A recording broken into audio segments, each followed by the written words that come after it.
Hoje a gente vai dar continuidade ao estudo do Plano Nacional de Educação. E qual que é o tema de hoje, né? Na outra aula a gente viu as diretrizes, os objetivos e as metas, ou seja, para onde vai, para onde está indo esse PNE. PNE, Rutineia? Sim. Quando a gente fala de Plano Nacional de Educação, a sigla é PNE. Né? Então, de repente, está lá, se depara com a sigla, já fica em alerta. É o Plano Nacional de Educação. Né? Tenho essa sigla do mesmo jeito que tem BNCC, LDB, certo? Então, hoje nós vamos falar, estávamos nas diretrizes, dos objetivos e nas metas. Hoje é o financiamento, a governança e o monitoramento do PNE. Né? Do que vai falar isso?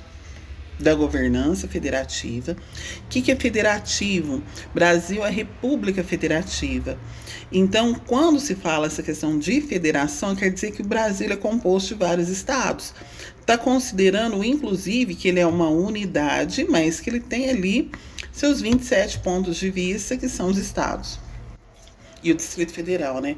O monitoramento, o planejamento, financiamento da educação, a infraestrutura escolar e os prazos que existem para isso. Então, a gente vai começar aqui. Regime de colaboração. Eu espero que agora, no final dessas 10 aulas, né, parece que é tão pouco, mas eu acho que todo mundo foi amadurecendo, foi entrando no tema. O que é o regime de colaboração? Né? É eu ser legal com o Luciano, igual ele é legal comigo? É aquela questão da distribuição das tarefas entre os entes da União. União, Estado, município. O que é da União, o que é do Estado, o que é do município, o que o município tem que fazer. Para o município fazer, o Estado tem que fazer pelo município, a União tem que fazer pelo Estado. Isso é o regime de colaboração, os entes colaborando entre si. Então, qual que é a base da governança federativa do Plano Nacional de Educação? Primeiro, ele vai falar de uma instância tripartite, 3 partes, e bipartite. O que é isso, Tineia? Nome feio? Mais ou menos. Peraí, esse aqui parece que não quer entrar. Entrou. Né? Então, a governança ela dispõe de comissões permanentes de negociação entre União, Estados e municípios, porque para sair essa colaboração tem que ter alguém mediando, algum órgão mediando essas, né, atribuições e tal. E essas comissões permanentes elas estão vinculadas ao Sistema Nacional de Educação para pactuação de estratégias. Então, o que nós não vamos ver nesses dias, né? Nossa, se a gente tivesse mais uns 4, 5 dias, daria. Né? As estratégias do Plano Nacional de Educação para se alcançar os objetivos e cumprir as metas. Então, qual que é o apoio técnico da União? Lembra, quem faz é o município. O município faz a gestão da saúde, da educação. A União, lembra, é o apoio técnico no sentido de material, orientações, diretrizes. Né? Então, o governo federal, ele coordena redes de assistência técnica para orientar estados, distrito e federal na elaboração e execução de seus planos decenais. O que é o plano decenal, gente? PNE, Plano Nacional de Educação. E vamos lembrar que os planos decenais não são só de educação. Tem vários, né, para cada área. Educação, direitos humanos, primeira infância. Isso só relacionado aqui à nossa área de trabalho, que é a educação. Márcia Fernandes. Bem-vinda. Certo? Então, aqui, ó, o governo federal. Já falei, né? Coordena redes de assistência técnica para orientar estados e Distrito Federal na elaboração de seus planos decenais, assegurando convergência nacional. Então, existe um plano nacional de educação. Daquele plano de nacional de educação, cada estado vai fazer o seu plano estadual de educação, o PEE. Por que tem que fazer? Porque tem que estar alinhado.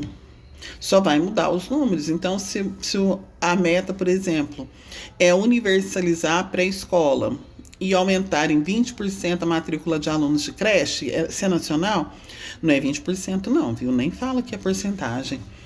Se é do Estado, o Estado vai falar assim, não, mas eu não preciso mais de 20% de creche. Né? Eu já tenho até a pré-escola universalizada. Mas ele vai colocar assim, né? Aumentar 10% da creche, se for o caso. E aperfeiçoar para a escola, ou seja, está alinhado. Só que aí vai pegar e vai colocar os seus números, porque a realidade de um estado não é a realidade nacional. E a realidade do município não é a realidade de um estado e não é a realidade de uma nação, né, como um todo. Então, se tem uma responsabilidade compartilhada, né, que a gente já falou em outros estudos, mas que tem que ficar claro aqui no PNE, porque às vezes a pessoa pegou para estudar só ele, não fez toda essa trajetória que nós fizemos de Constituição Federal, de Lei de Diretrizes e Bases. Então, nessa responsabilidade compartilhada, estados oferecem suporte técnico aos seus municípios, né? E eu lembro aqui, quando foi para fazer o Plano Municipal de Educação, participei. Ruth, você fez tanta coisa. Minha vida não passou em branco. Não, gente, mais da metade da minha vida, muito mais que a metade da minha vida, foi na escola. Né? Então, já vivi algumas experiências. E de construir um plano nacional, municipal de educação também. Até o nacional, porque eu fui na conferência de Ribeirão. Né? Mas, assim, tudo que eu falei, nada foi aprovado, nada foi escrito. Mas eu falei. Né? Então, o Estado ele vai dar suporte técnico aos seus municípios e vai garantir que o conjunto de planos locais, o que é o plano local? De cada município. É tão interessante que Franca teve seu plano municipal de educação, mas eu comecei a procurar planos de outros municípios menores, não encontrei. Por exemplo, Pedregulho, esses municípios pequenos, não encontrei os planos deles na internet. Então, eu não posso afirmar que tem, mas deveria ter. Porque quando houve a conferência em Franca, veio o pessoal da diretoria de ensino de São Joaquim da Barra, da região. Então, o certo é que viessem representantes de escolas, de secretarias de educação de toda a região. O certo era ter, se não tem. E garantindo que o conjunto de planos locais contribua de forma sistêmica para o cumprimento das metas. Como assim? A meta, tem lá a meta de alfabetização, a meta de educação infantil, a meta de educação integral. É a mesma redação, vamos pensar que troca os números. Então, o que é a contribuição de forma sistêmica? Todo mundo vai trabalhar, a mesma coisa, só que cada um tem a sua meta diferente, mas todos estão alinhados com o nacional. Ruth, até bonito. É até bonito se cumprir mesmo. O fortalecimento das redes de ensino. Então, gestores de todos os níveis devem adotar medidas governamentais coordenadas, respeitando a autonomia dos entes no contexto de um planejamento educacional integrado e participativo. Né? Então, isso de todo mundo estar olhando para o mesmo lugar, que seria alinhar o seu plano de município ao plano do estado, ao plano da União, é que vai fortalecer as redes, né? Fortalecer enquanto país, enquanto União. E como que vai se dar o acompanhamento dessas metas, né? Que vão ser alcançadas, esses objetivos? Vai ter um monitoramento bienal de 2 em 2 anos. Então, nesse monitoramento, vão se olhar dados e evidências para a gestão das metas, ou seja, está fazendo para alcançar isso? Cada prefeitura, cada secretaria de educação, cada escola. Então, primeiro, o INEP, né, que organiza as avaliações, mas produz dados também. Então, o INEP, ele já produz projeções, indicadores detalhados, organizados por cada ente federativo. Ah, já começa a ter dados, né? Dados, cada ente federativo é o quê? Cada estado. Servindo como base técnica para o acompanhamento das metas. Então, o INEP vai estar ali acompanhando as metas, não só as metas de aprendizagem, para o INEP, quem já está na rede já pensa no IDEB, né? Mas vai acompanhar as metas que foram colocadas para o Plano Nacional de Educação.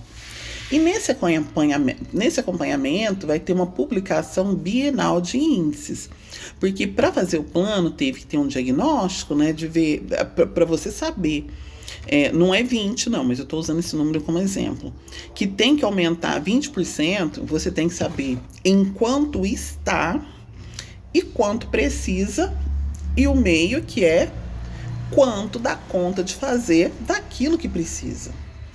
Então, até 31 de março de cada biênio, o que é o biênio? 2 anos. Então, o plano agora, ele foi lançado em 26, então eu entendo que é 26, 27. 31 de março de... acho que não é 27 não, deve ser o 28, porque ele lançou agora no meio do ano. O INEP publica os índices de alcance das metas. E aí a gente vai ter a medida. Caminhou do ponto que estava quando fez o plano? Conseguiu alcançar? Quanto que falta para alcançar? Em quanto tempo será que dá para alcançar? E esse índice vai garantir acesso público a notas, metodologias e microdados dos censos educacionais. Por que dos censos? Né? Cada escola ela gera seus dados para o censo. Aí cada escola soma para o seu município, que soma para o seu estado, que soma para o país. E aí, não é gestão democrática? Então, gestão democrática ela não é só na escola, ela é também no município, no estado, na União. Não tem os conselhos de escola, conselho municipal, estadual, nacional de educação. Então, é para todo mundo a gestão democrática. Então, o Fórum Nacional de Educação, né, e as conferências nacionais de educação vão utilizar esses dados para debater os rumos da política, assegurando a pluralidade de perspectivas no processo avaliativo. Né? Então, vai divulgar os dados, mas vai ficar só divulgado? Não. Primeiro, eles vão dar a medida e vão nortear até os processos de participação. E o que vai acontecer? Uma retroalimentação do planejamento. Então, os resultados do monitoramento subsidiam diretamente a revisão das estratégias e a elaboração dos planos de ação dos exercícios seguintes. Né? Então, eu estou aqui, vamos pensar até num plano de governo. Que ano que nós estamos nesse governo? Segundo ano de um governo municipal. Então, eu vou ali observar os dados. Eu, enquanto prefeita, secretária de educação, eu já tenho, vamos pensar assim, o meu plano de governo, que também deve estar alinhado com o Plano Nacional de Educação. Eu não posso colocar no meu plano de governo, no meu plano de secretariado, de diretoria de ensino, vou acabar com a pré-escola. Não posso. Tem que estar alinhado. A tendência não é essa. Vai acabar essa bobeira de ensino integral. Vou presa. Vai acabar mesmo, vai acabar para mim. Certo? Tem que estar junto, tem que estar de acordo. Tá, Xandão, né, Camila? Palhaçada. Né? Eu falo, depois o povo vai lá pra escola. Uns acham que eu fico séria demais. Mas aqui tem que, professor, né? Tem que chamar atenção. Né? Então, subsidiam diretamente a revisão das estratégias, ou seja, tem a meta ali. Será que essa é a estratégia adequada? Será que essa é a estratégia para esse momento? E a elaboração dos planos de ação dos exercícios seguintes. É igual eu falo, eu estou aqui, se eu sou prefeito no 2º ano do meu mandato. O que eu preciso até concluir? Será que dá para eu seguir meu plano igualzinho? Ao menos raciocínio até de um plano de aula, né, de avaliação.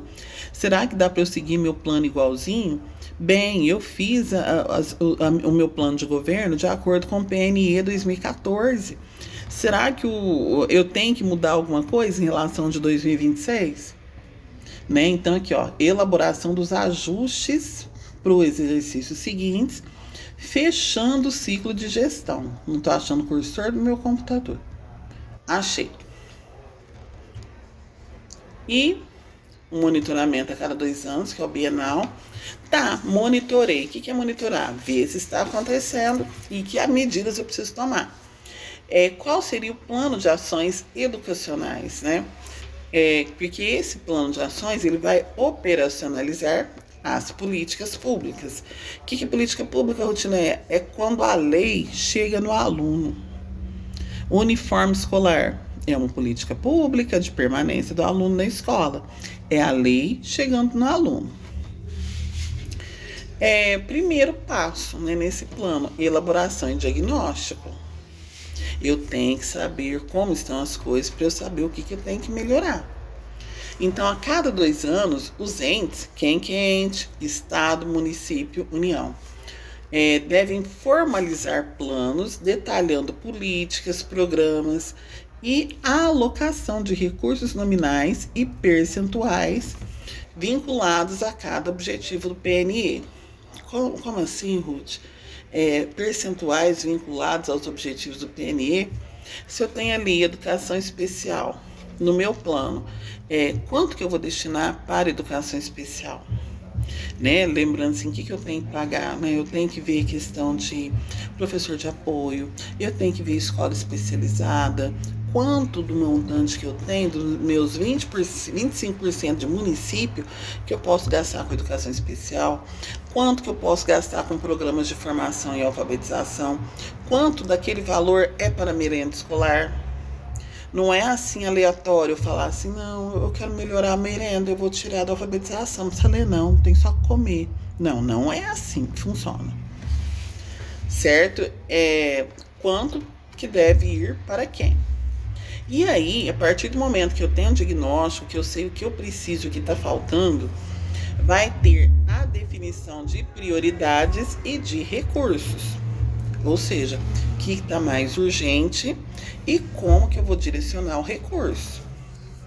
Então, o plano ele deve explicitar os critérios de priorização para o período e a origem dos recursos. E para isso vai ser utilizada a plataforma do Plano de Ações Articuladas, o PAR. Né? A única vez que eu saí da escola assim, e fui trabalhar numa secretaria, foi para trabalhar no PAR. E eu adorei no sentido assim, né? Era chato porque não tinha muito movimento, igual na escola. Porém, era um setor de planejamento. Então, eu via qual era o processo para se conseguir abrir uma escola, para se construir uma creche. Eu lembro que naquela época uma creche se construía com 2 milhões de reais, 10, 12 anos atrás. Né? Então, foi uma escola muito grande ter trabalhado no PAR. Porque aí vocês perguntam, mas como que você aprende essas coisas? Nessas situações. Isso daqui que eu tô falando, eu aprendi quando eu trabalhava no PAR. Claro que naquela época era o outro plano, agora os dados estão atualizados. E análise e implementação efetiva. O que é isso?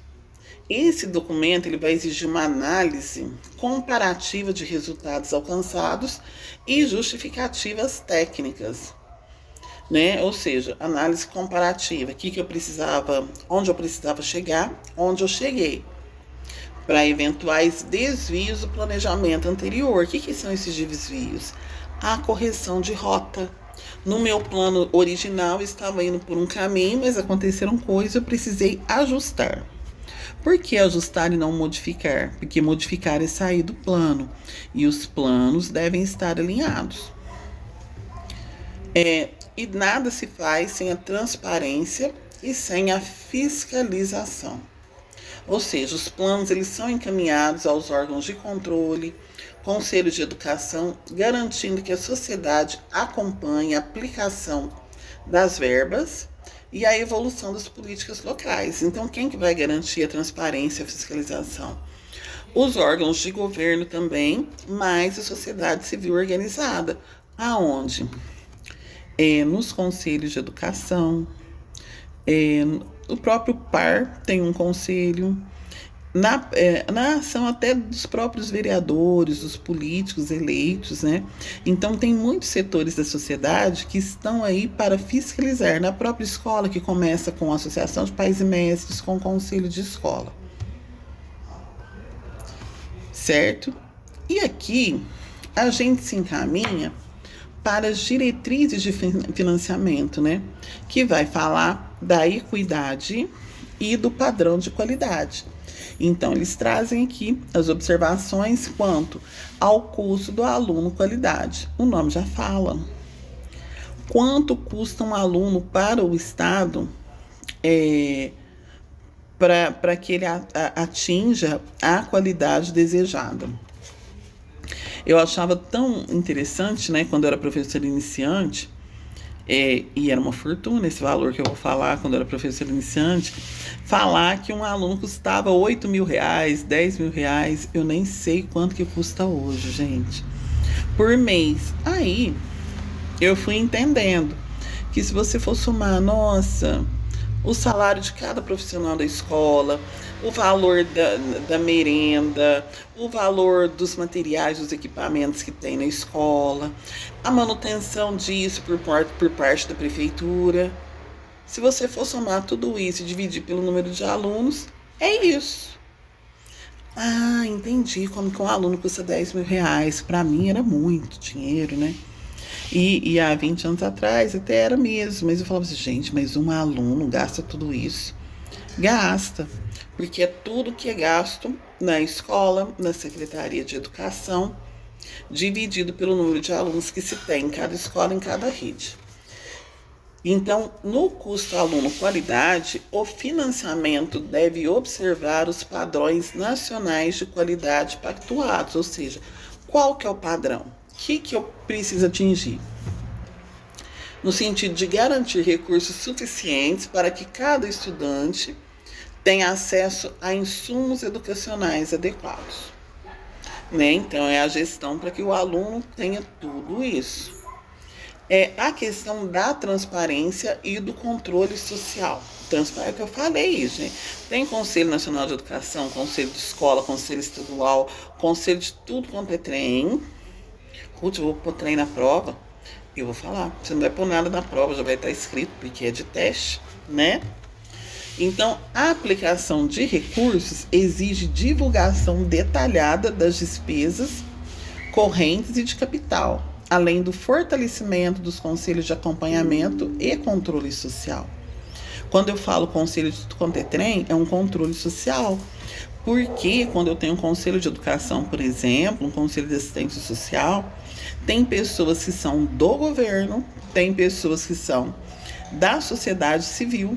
Então, tem todo tipo de pessoas, pessoas que usam dos serviços, tem todo tipo de pessoa para avaliar aquele serviço. E o que se busca aí? É a busca pela equidade federativa. Que palavrão é esse? Vai cair na prova? Talvez caia. Talvez não. Tem gente querendo entrar na chamada, né? Para quem vai ler? A Cristiane.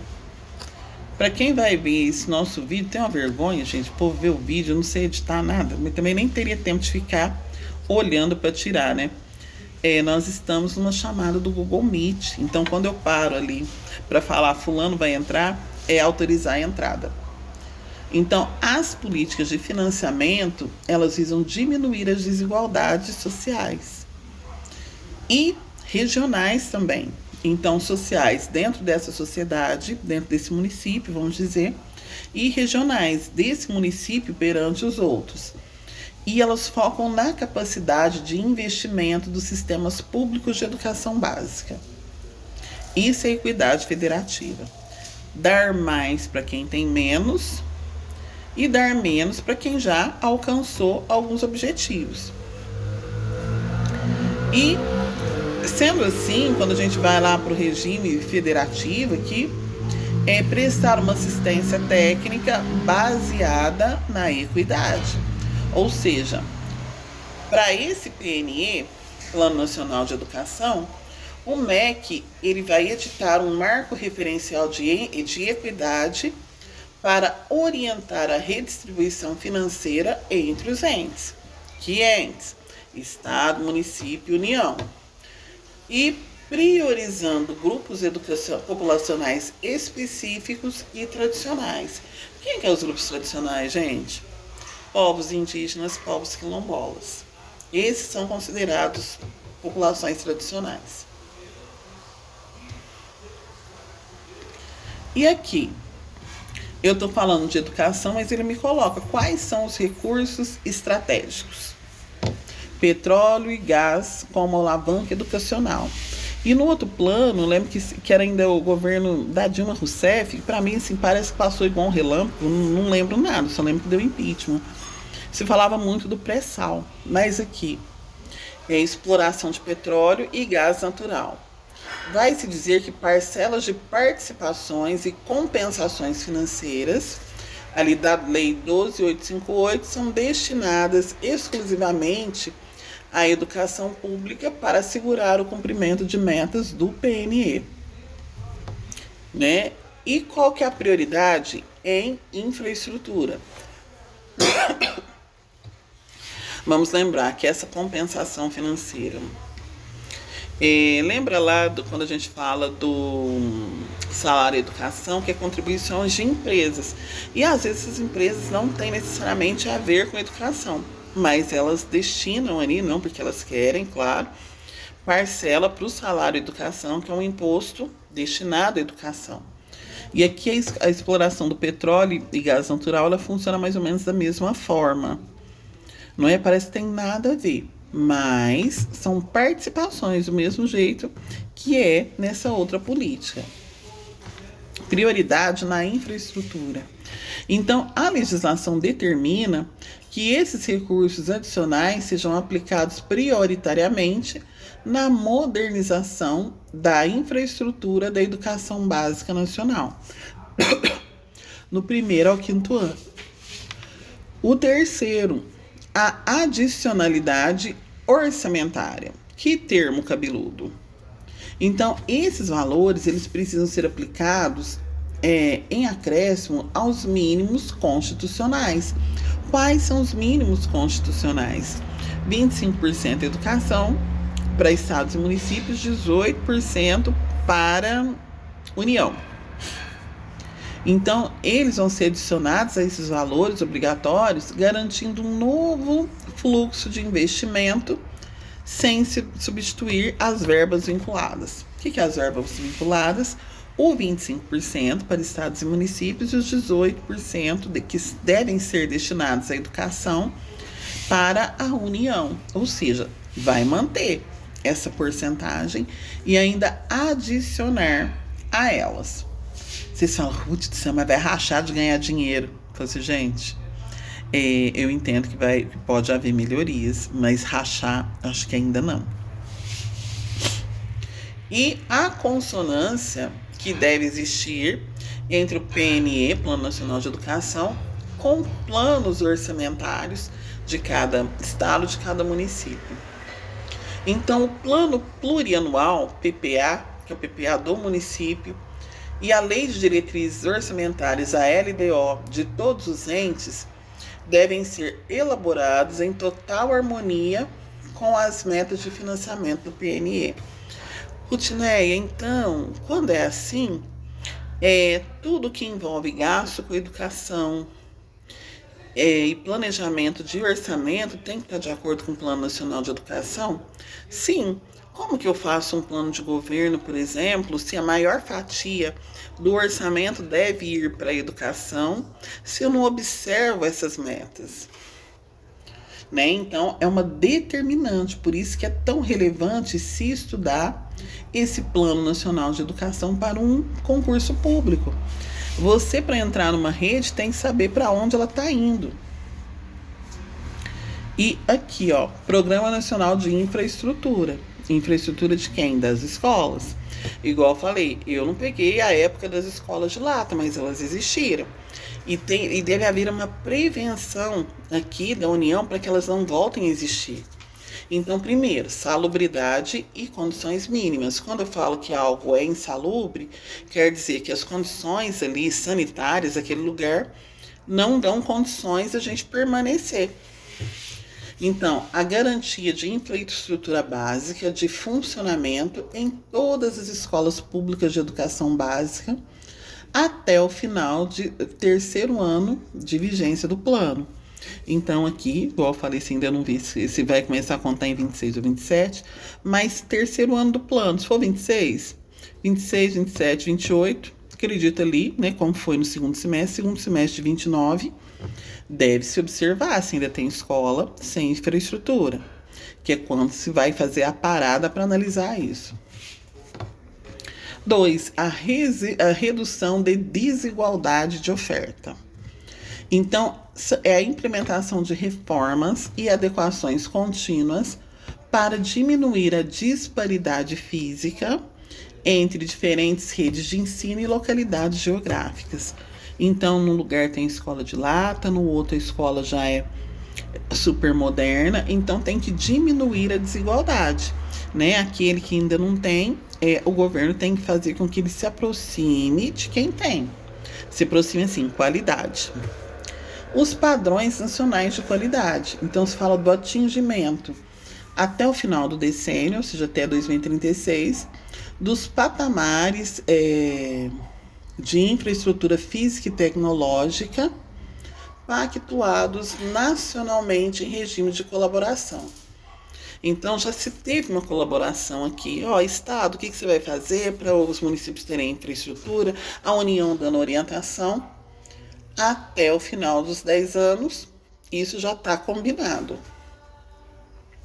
4. Expansão e reestruturação superior. Ou seja, a consolidação da melhoria das instituições de ensino superior, de educação profissional, integrando expansão física à modernização tecnológica de padrão nacional. Então, assim, o plano de educação, na verdade, ele mexe também com outras áreas, porque quando eu estou falando da infraestrutura, eu estou falando de políticas de construção, até de moradia, de coisas voltadas aí à construção civil. Estou mexendo com outras áreas, mobilizando ao redor da educação. E qual seria o cronograma de implantação? Né? Então, primeiro, os prazos estão aqui na centralidade, né? E a criação das instâncias de governança. Então, estados, municípios têm até 120 dias da publicação da lei para instituir suas comissões permanentes de negociação e cooperação. Então, fez o plano lá. Se não me engano, foi abril, que também está muito cedo para a gente ter de cor, né? Tem umas leis que eu tenho de cor, essa aqui não tem ainda não. Então, foi em abril, então agora em agosto tem que se formar essa comissão. Indicadores e valores de referência. Então, aqui nesses indicadores, o INEP tem 180 dias para estabelecer indicadores e referenciais de trabalho. A publicação dos planos decenais. Tem os planos decenais do Estado e dos municípios, dos estados e dos municípios. Então, agora que começou o PNE, tem 12 meses para se construir os PME, que é os Planos Municipais de Educação, e os PEE, que são os Planos Estaduais de Educação. E a legislação municipal, né, como tem um ano para começar, os municípios vão ter 15 meses, que é 1 ano e 3 meses, para adequar a sua legislação. E o primeiro plano de ações, que é a formalização do planejamento bianual, ou seja, para 2 anos, de recursos de políticas públicas que devem acontecer em até 6 meses após a publicação deste plano de educação. Então, todo mundo tem serviço. No final aqui tem um calendário de metas, mas depois, num outro slide, a gente vai conversar sobre ele também, né, em específico. Certo? Vamos mudar de assunto agora e encerrar esse aqui.